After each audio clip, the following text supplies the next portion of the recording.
All right, story time. The time I thought I witnessed the first death in MMA and I couldn't find my ringside physician.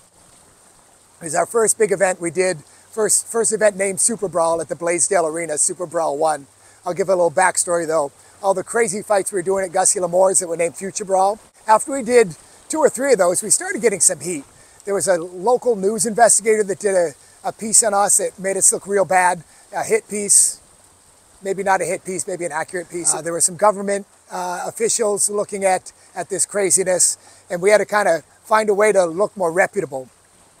And there was this doctor that had, I guess, been coming to Gussie L'Amour's for years, what I was told. He'd come at 5 in the afternoon and stay till closing.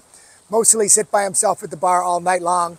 Once in a while might have a young female companion with some questionable motivations.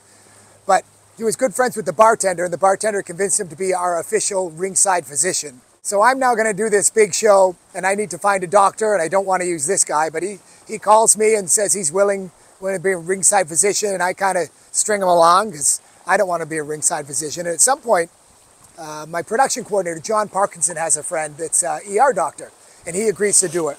So I just completely stop answering the Gussie L'Amour's doctor's call, and we go night of the event. This would be the finals of the 4-man tournament. A guy named J.R. Palmer that had just been on an absolute tear.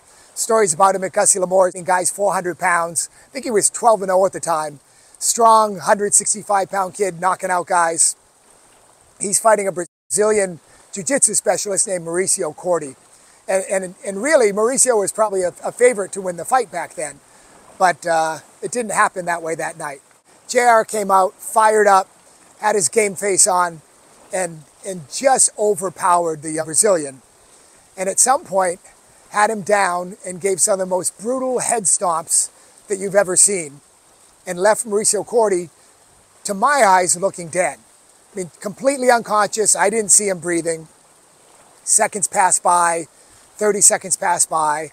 I look over, I go, where the fuck is the doctor? I yell at John Parkinson, where the fuck is your friend? And no one can find him. Dead guy laying in the ring, and the only people around him are the referee and his cornermen. At this point, out of the 4th row, with a beer in his hand, comes my Gussie L'Amour's doctor to come up and give the critical care that Mauricio Corti needs. It's a happy end to the story, as Mauricio is fine, just a major concussion, as these things happen in MMA.